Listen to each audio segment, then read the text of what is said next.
이 시간도 주님 앞에 나오신 우리 명가의 성도 여러분 환영합니다. 우리 앞뒤 좌우로 크게 인사 나눌까요? 환영합니다. 이렇게 인사해 볼까요? 오늘 좀 널찍이 앉으셔가지고 이런 인사들이 필요할 것 같습니다. 우리 레위기 보면서 복된 소식은 오늘 굉장히 짧은 구절이어서 모두들 이해하기 어렵지 않으시다는 점이죠. 본문이 길 때는 이제 읽다 보면 뭐 읽었지 이렇게 까먹어 버리잖아요. 오늘 짧으니까 저희들이 한 절 한 절 살펴가면서 꼼꼼하게 볼 수 있는데 나중에 설명드리겠지만 오늘의 본문을 까딱 잘못하면 위험에 빠질 수 있는 본문입니다. 절 위해서 기도해 주시고 이 방송을 듣는 또 여기 계시지 않은 많은 분들이 오해 사지 않도록 같이 기도를 부탁드립니다. 레위기의 주제가 뭡니까 여러분? 거룩이죠. 거룩. 레위기 20장 26절에 보면 주님이 말씀하셨습니다. 너희는 나에게 거룩할지어다. 이는 나 여호와가 거룩하고 내가 또 너희를 나의 소유로 삼으려고 너희를 만민 중에 구별하였음이니라 라고 주님이 말씀하셨습니다. 그러니까 주님은요 이스라엘 백성들을 특별히 선택하셨죠. 그리고 그들을 구별하게 하셨습니다. 왜요? 그들을 거룩하게 만드시기 위해서 구별해 놓으셨죠. 그들을 다른 민족과 구별해 놓으심으로 말미암아 그들은 하나님의 성품에 참여하고 하나님과 교제하고 하나님을 닮아가는 민족으로서 세상 가운데 하나님의 이름을 드러내는 민족으로 하나님이 그들을 불러주셨습니다. 그래서요 거룩이라는 단어는 구별되다라는 뜻을 포함하고 있죠. 이스라엘 백성들은요 구별됨을 통해서 자신들이 하나님께 속한 백성임을 세상 가운데 또 하나님 앞에서 고백하게 되어집니다. 그래서 이제 레위기를 크게 나누면 전반부는 1장에서 16장 하나님 앞으로 나가서 드리는 제사에 대한 이야기가 중심이 된다고 이전에 말씀드렸습니다. 1장에서 10장까지는요 그들이 하나님 앞에 드려야 하는 예배의 구체적인 방법들이 나뉘어져 있다고 하면 이들이 드려지는 유일한 대상 그리고 그들만의 방식으로 하나님과 교제하는 구별됨으로 나아가는 거죠. 이스라엘 백성들은요 예배를 통해 거룩함으로 나아가기를 끊임없이 고백하는 민족입니다. 우리가 드리는 예배도 마찬가지죠. 예수를 믿었어요. 말씀을 받은 우리지만 우리가 왜 예배 자리에 나옵니까? 왜 우리가 함께 예배하며 나아갑니까? 왜냐하면 이 예배를 통해서 주님과 교제하기 위함이죠. 예배를 통해 하나님을 만납니다. 하나님께 대한 나의 결단을 다시 한번 올려드립니다. 그리고 말씀을 듣고 내 삶이 주님께로 나아가기를 간절히 바라는 기도도 이 시간 함께 올려드리는 거죠. 그래서 우리가 주일에도 새벽에도 또 이 저녁의 시간에도 주님 앞에 나와 예배드리는 것 아닙니까? 사실 그렇잖아요. 이 시간에 할 수 있는 게 얼마나 많이 있습니까? 드라마를 봐도 한 편이나 볼 수 있고요. 이것저것 생각하면 요즘 피곤한 이 시대에 쉬기라도 할 텐데 굳이 우리 나와서 이곳에 나와 예배를 드립니다. 왜 그래요? 이 자리에 나온다는 것은요 나를 하나님 앞에 올려드리겠다라는 믿음의 고백이죠.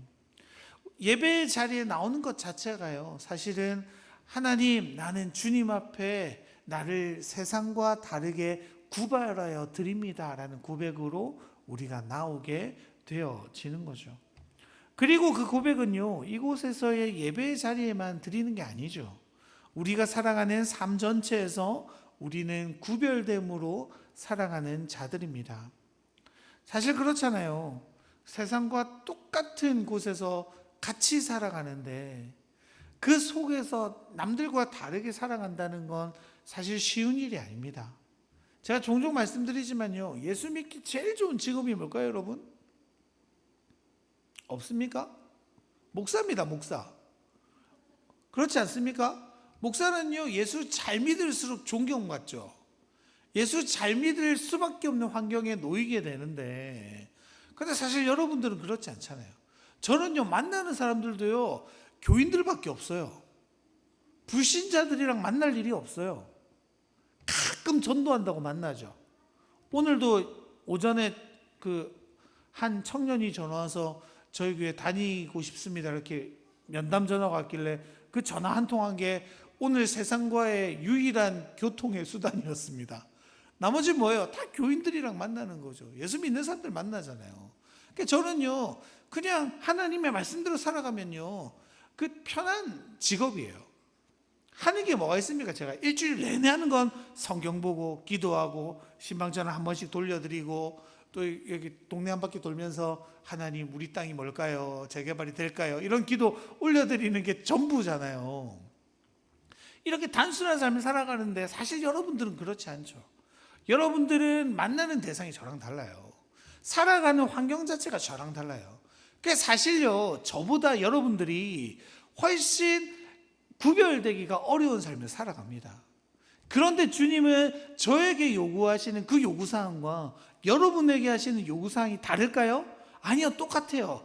여기서 성도와 목회자의 문제가 생기죠. 실질적으로는 성도님들이 훨씬 더 힘든 세상 속에 놓여 있습니다. 그럼에도 불구하고 주님은 뭐라고 말씀하시는 거예요? 네가 세상 속에 살지만 세상과 구별된 자로 하나님 앞에 나와야 되지 않겠냐라고 말씀하시는 거죠. 그런데 그렇게 살아가는 삶으로 우리가 하나님께 속한 존재라는 것을 스스로 인정하는 게 중요합니다. 그리고 또 그렇게 살아내는 게 우리들의 사명인 거죠.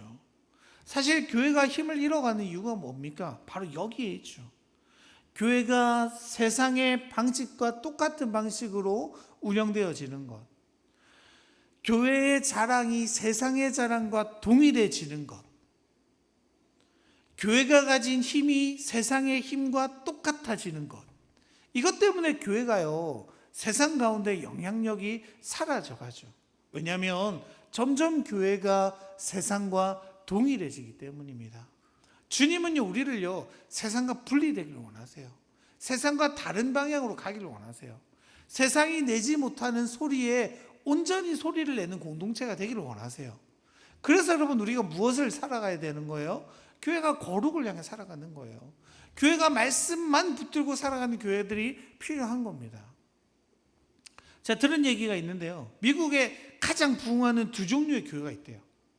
첫 번째 교회는 어떤 교회냐면요, 완전히 세상적으로 마케팅하는 교회랍니다. 큰 교회당을 짓고 설교 시간에 사람들이 편안해하는 설교만 하고 신문 광고를 하고 그런 마케팅이 있잖아요. 세상이 가진 방식과 똑같은 방식으로 살아가는 교회가 부흥한대요. 두 번째가 뭐냐면 철저하게 말씀으로 살아가는 교회래요. 굉장히 이중적인 일이지만 일들이 실제로 일어나죠. 놀라운 건요, 대부흥의 역사 속에서 언제나 이단들이 발발한다는 겁니다. 하나님의 빛이 밝아지면 밝아질수록 어둠의 그림자시 점점 커져가는 것과 마찬가지죠. 그런데 안타깝게도 한국교회는 지금 어때요? 이도 저도 아닌 모습인 것 같습니다. 바라기는요, 우리 교회가 세상의 가치를, 세상의 자랑거리를 우리의 자랑과 가치로 삼지 않고 오직 주님의 말씀과 하나님으로 말미암아 힘을 삼는 교회가 되기를 간절히 바랍니다. 저도 그걸 위해서 날마다 기도하고 있어요. 여러분, 근데 그게 잘 안 되죠. 우리는 어때요? 세상이 가진 힘이 우리의 힘이 됐으면 좋겠어요. 세상이 누리는 것들이 우리의 누림이 되어졌으면 좋겠다는 고백들이 얼마나 많이 쏟아집니까? 예배라는 단어는요, 영어로 월십이라고 하는데요, 월스라는 단어와 쉽이라는 단어의 합성어라고 합니다. 월스라는 뜻이요, 가치라는 뜻이에요. 그러니까 월십 하면 가치가 있는 것, 이런 뜻이에요. 그러니까 예배는 다르게 보면 뭐예요? 내 가치가 어디 있느냐 하는 거예요. 다르게 말해볼까요? 내 삶 속에서 하나님을 최우선에 두고 말씀대로 살아가는 사람은 어디에 가치를 두고 사는 거예요? 하나님께 가치를 두죠. 그런 사람들이 뭐라고 말하는 거예요? 난 하나님을 예배한다고 말하는 거예요. 근데 언제나 돈 거리시는 분 있잖아요. 그런 사람들은 가치가 어디에 있는 거예요? 돈에 있는 거예요. 그럼 그 영어 단어에 따르면 그 사람은 뭘 예배하고 있어요? 돈을 예배하고 있는 거죠.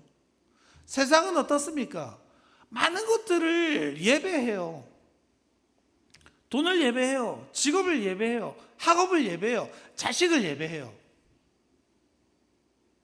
그런데 하나님은요, 이스라엘 백성에게 또 우리에게 무엇을 요구하시는 거예요? 그것들 아니야. 너희들이 예배해야 될 대상은 오직 나야 라고 말씀하시는 거죠. 저 말고요, 하나님이요. 하나님께서 그렇게 말씀하신다는 거예요. 우리가 11조와 헌금을 하는 것도 같은 고백 아닙니까? 하나님, 내가 벌었지만 사실은 하나님이 허락하셨기에 내게 주신 것입니다 라고 10분의 1을 떼서 그 가치를 하나님 앞에 올려드리는 거죠. 여러분, 11조 안 해도 천국 가는데 지장 없어요. 신약 성경에 보면 11조라는 얘기가 나오지도 않아요. 그래서 막 세상 사람들이 야, 너희들은 돈 벌려고 11조 제도 만든 거 아니냐라고 하는 사람들이 많은데, 구약의 정신을 우리가 가지고 하나님 앞에 드리는 거죠. 그래서 제가 주일마다 뭐라고 기도해요? 하나님, 우리가 우리의 주인이 돈이 아니라 하나님을 고백하는 믿음의 저항을 담아서 하나님 앞에 드립니다라고 하잖아요. 왜 그래요, 여러분? 우리의 삶 속에서 하나님을 첫 번째 가치로 구별하는 거죠. 물질이 있는 곳에 우리의 마음이 있다고 말했지 않습니까? 사실 우리 일상에서 10분의 1을 떼는 게 얼마나 힘들어요. 어렵죠. 그런데 떼고 드려보는 거예요. 일주일의 쉼 속에서 주일 하루를 떼서 하나님 앞에 온전히 예배 드리는 게 사실 쉽지 않습니다.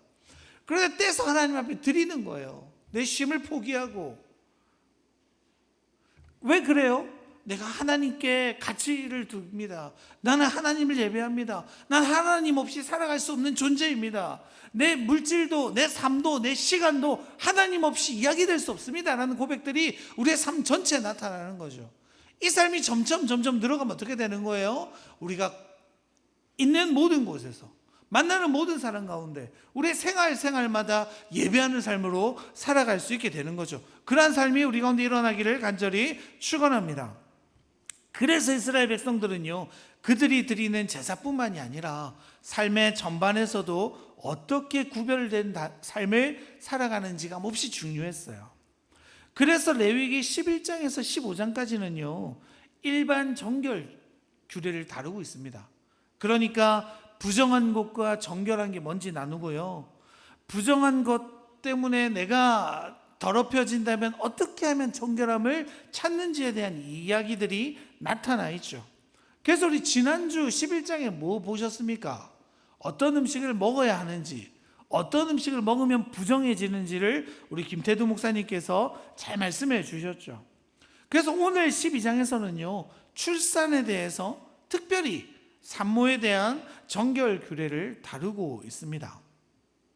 서론이 길었는데 이유가 있죠. 오늘 본문이 굉장히 짧으니까 앞에서 좀 얘기를 좀 해놔야지 뒤에가 좀 짧게 할 수 있습니다. 그런데 이제 문제가 하나 더 있어요. 어려워요. 사실 이 시대에서 이 말씀을 보면요 좀 또 다 여자분 아니십니까? 기분이 언짢으실 수 있습니다. 이 두 가지 문제가 있죠. 첫 번째가 뭡니까? 출산을 부정한 것이라고 말하고 있다는 거예요. 애 낳는 것도 너무 힘들고 고통스럽지 않으십니까, 여러분?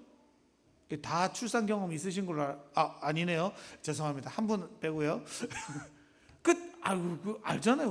너무 아프고 힘든 일인데 고생해서 낳았는데 부정하다 이러면 기분 안 좋잖아요, 그렇죠? 두 번째 뭡니까? 그 부정한 것도 기분이 나쁜데 남자 낳았을 때보다 여자 낳았을 때가 몇 배예요? 2배나 부정한 기간이 길어져요. 야, 이것 때문에 저도 한 주간 머리에 이거 어떻게 해야 되나 고민을 많이 했습니다. 이런 문제들을 직면하게 될 때 우리는 당황하게 되죠. 우리가 말씀을 볼 때 조금 이제 고민해야 되는 건요, 말씀이 선언되어지던 시대와 문화와 상황이 지금의 시대와 상황과 문화와 이해랑 조금 다를 수 있다라는 것들을 전제하시는 게 좋습니다. 그래야 좀 상처를 덜 받아요. 그리고 제 역할은 뭐예요? 그것들을 잘 설명해 드리는 게 또 저의 역할이죠. 하나님의 속성과 성품은 언제나 변함이 없으시잖아요. 그러면 우리가 이렇게 고민해 볼 수 있습니다. 하나님은 남녀 차별주의자신가? 남성 우월주의자신가? 아니면 출산을 사실은 별로 원하지 않으시는가? 이런 고민을 우리는 할 수 있잖아요. 근데 그렇진 않을 거예요. 그렇죠? 그래서 우리 좀 거기에 대해서 나눠보고 주님이 어떤 의미로 우리에게 이런 일들을 명하시는지 살펴보려고 합니다. 1절 읽어볼까요? 1절입니다. 여호와께서 모세에게 말씀하여 이르시되. 이 얘기가 뭡니까? 분명히 하나님께서 하신 말씀이라는 거예요. 오늘 본문에서 하나님은 이스라엘 백성들에게 그리고 이 시대를 살아가는 우리들에게 분명히 말씀하고 싶은 바가 있으셔서 이런 정결규례를 정하고 그들에게 지키라라고 말씀하셨다는 거죠. 그게 어떤 내용입니까? 우리 이제 부딪힘이 시작되죠. 2절부터 읽어볼까요? 이스라엘 자손에게 말하여 이르라. 여인이 임신하여 남자를 낳으면 그는 이래 동안 부정하리니 곧 월경할 때와 같이 부정할 것이며. 사랑하는 우리 여성 여러분, 다시 한번 여쭤보겠습니다.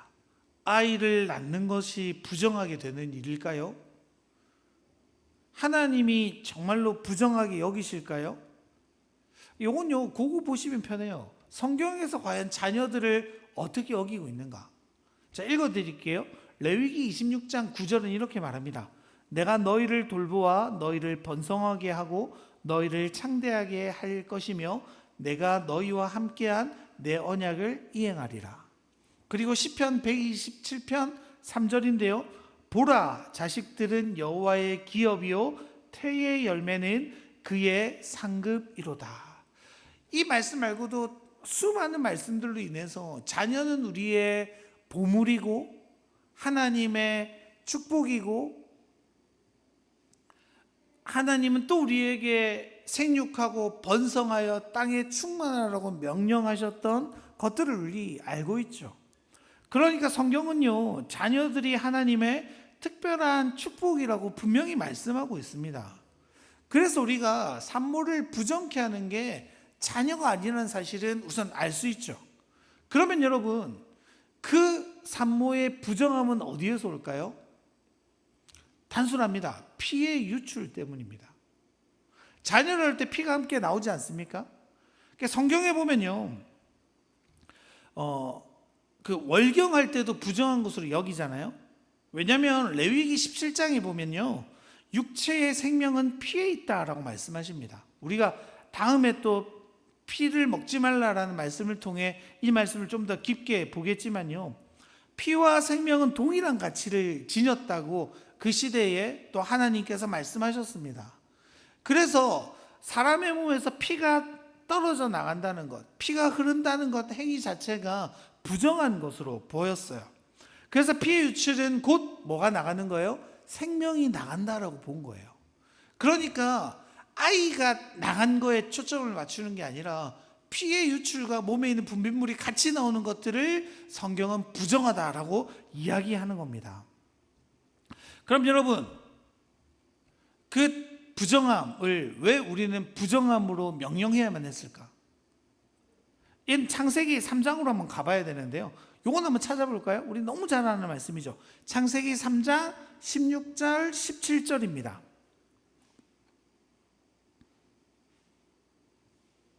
창세기 3장 16절 17절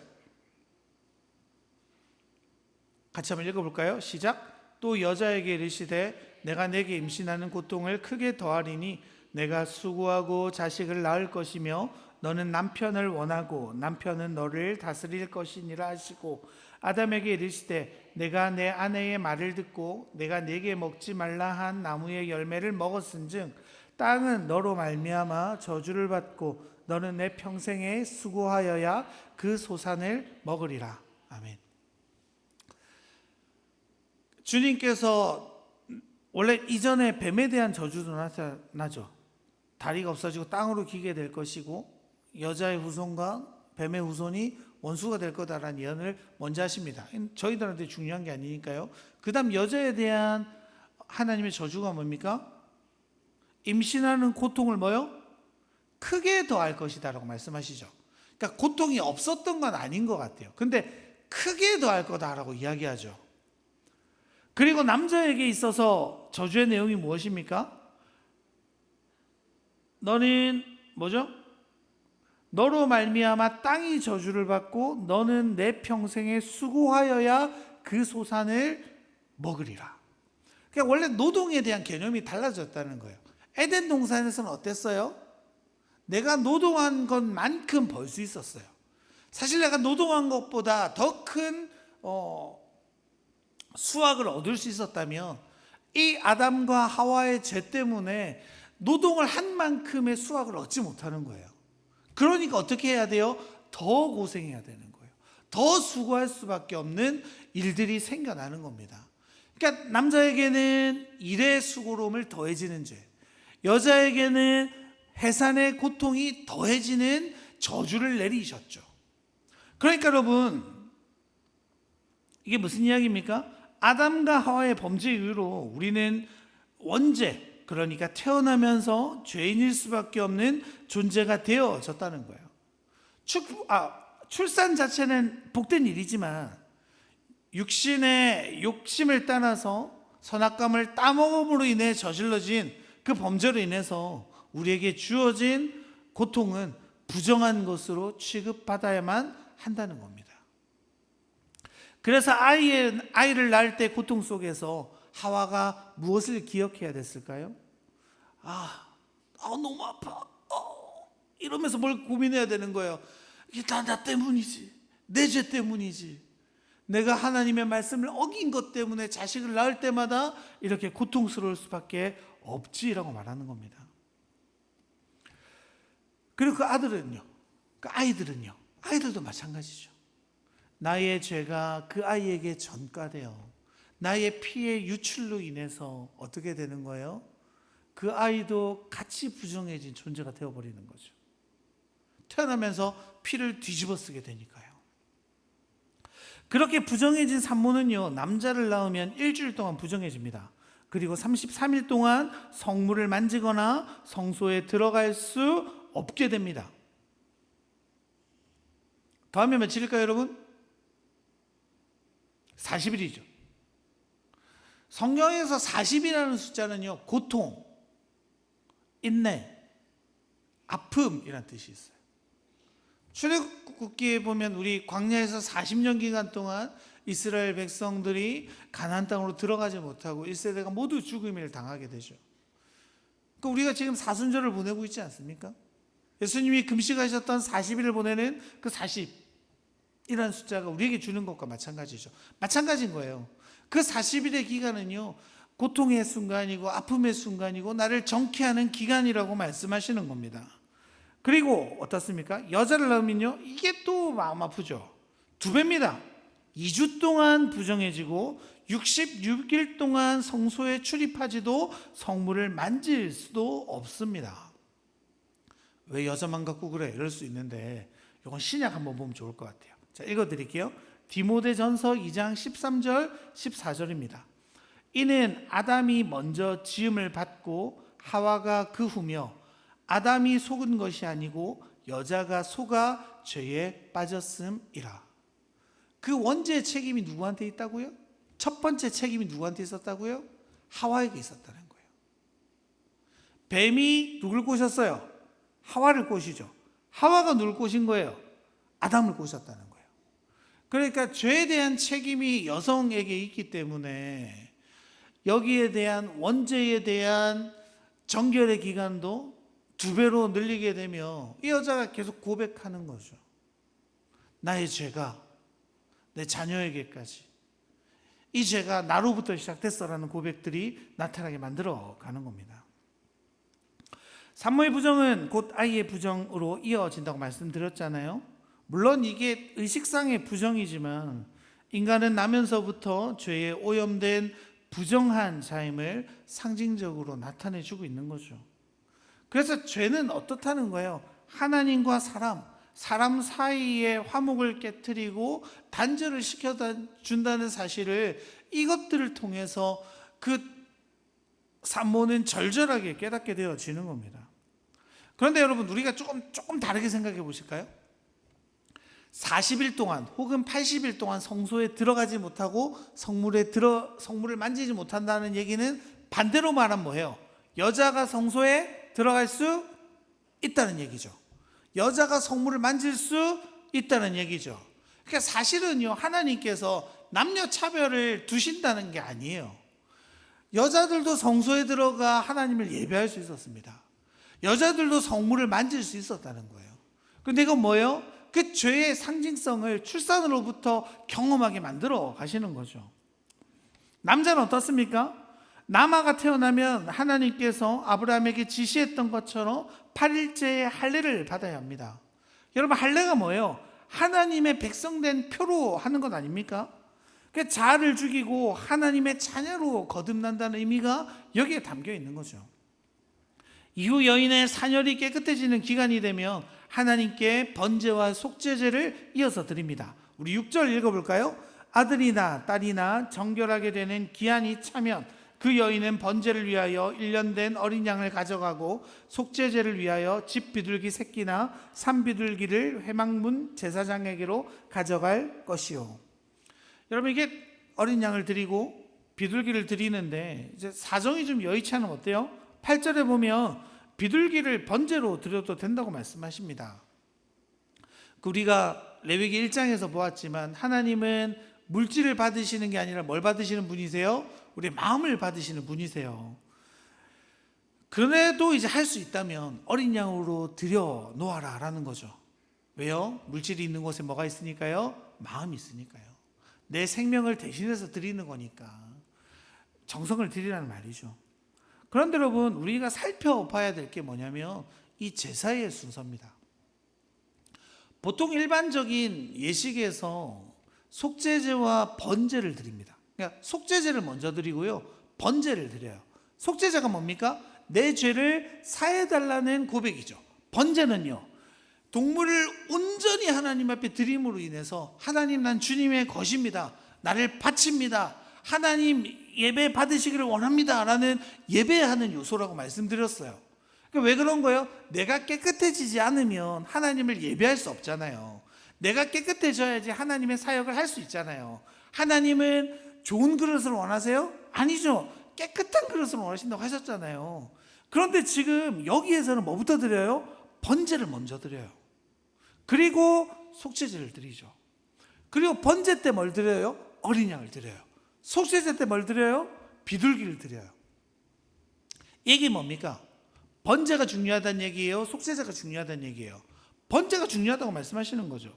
남자든 여자든 상관없어요. 내가 누굴 낳든 상관없어요. 마지막 하나님 뭘 받으세요? 번제를 받고 그 다음 속죄제를 받으시기를 원하십니다. 그러니까요, 산모 정결 규례에서는요, 속죄제보다 번제를 더 중요하게 여겼다는 겁니다. 왜요? 왜 주님은 그렇게 말씀하셨을까요? 하나님께서 선물로 주신 이 아이가 하나님 앞에 바르게 자라도록 양육해야 함을 강조하고 계시는 거죠. 번제가 뭐라고 말씀드렸습니까? 이 모든 것을 하나님 앞에 온전히 드리는 제물입니다. 번제는 누구를 상징해요? 나를 상징하잖아요. 나의 모든 죄를 소에게 양에게 전가해 하나님 앞에 완전히 불태움으로써 하나님, 나를 드립니다 라는 고백이 번제잖아요. 속죄제, 화목제 이런 제사들은 어떻습니까? 남은 고기를 제사장들이 먹지만 번제는 완전히 태워서 하나님께 향기로운 예물로 올려드리죠. 이게 무슨 얘기입니까? 나의 자식을 온전히 하나님께 맡겨드립니다 라는 고백이에요. 그러니까 이스라엘 백성들은요, 우린 죄인일 수밖에 없어요. 주님, 자녀를 낳을 때 그렇게 고백하는 거죠. 우리는 원죄를 가진 죄인일 수밖에 없습니다. 그리고 나의 죄악으로 인해 내 자녀 역시 죄인으로밖에 태어날 수 없는 안타까운 마음이 있습니다. 그러니 주님, 이 아이는 죄인된 내 욕심에 따라, 내 가치에 따라, 내 생각대로 따라 키우지 않겠습니다. 이 아이는 하나님께 온전히 올려드리는 아이이길 원합니다. 그러니 주님, 이 아이를 구별되게 해주시고 거룩하게 해주셔서 하나님의 자녀가 될 수 있도록 하나님이 끌어주십시오라는 고백이 여기에 담겨 있는 겁니다. 여러분, 그렇지 않습니까? 죄로 나온 우리를 따라가면요, 뭐가 되겠어요? 사실 우리는 인정하기 싫지만 인정할 수밖에 없는 게 뭐예요? 내 안에 선한 건 아무것도 없다라는 고백이죠. 이걸 인정하는 게 힘들어요. 그리고 그 다음 고백이 뭐예요? 내 자식은 내게 아니야. 이것도 너무 힘들죠. 여전히 내 것이어야 되고 내 의지대로 돼야 되고 내 뜻대로 이루어지길 원하는 자녀일 때가 얼마나 많이 있습니까? 그런데 주님은 그러지 말라고 말씀하시는 거예요. 내가 너에게 준 선물이야. 그러니 원래 주인은 나야 라고 말씀하시는 거예요. 너는 죄악 중에 네 아이를 낳았을지 모르겠지만 나는 이 아이를 내가 받음으로 참으로 거룩하고 구별된 자로 키워갈 수 있어. 그래서 여러분 누구에게 가지고 가야 되는 거예요? 우리의 자녀를요? 하나님께 드려야죠. 우리 다 그러시잖아요. 자녀를 위해 기도할 때마다 눈물로 안타까움으로 매일마다 기도하는 우리 어머니들 아니십니까? 그런데 우리가 반드시 해야 되는 일이 있어요. 하나님, 내 자녀 내 거 아님을 고백합니다. 하나님의 것임을 인정합니다. 그리고 하나님이 온전히 이 아이를 이끄시도록 내가 하나님께 이 아이를 바쳐드립니다. 이 고백이 쉽지 않습니다. 다른 모든 것들보다 어쩌면 이 고백이 가장 힘든 고백일 수 있습니다. 부모된 우리니까요. 우리가 아이 사랑하니까요. 내 배에 아파서 낳은 자식들이니까요. 그런데 여러분,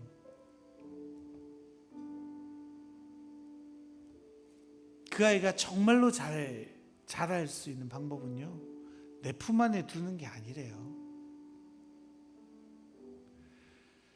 죄악으로 가득 차 있는 그 아담과 하와가 하나님처럼 되고 싶어 했던 그 욕심을 따라 먹게 된 선악과, 그것들이 여전히 우리 안에 있죠. 여전히 우리 안에 욕심과 이생의 자랑들이 내 안에 욕망들로 남아있는 우리를 발견합니다.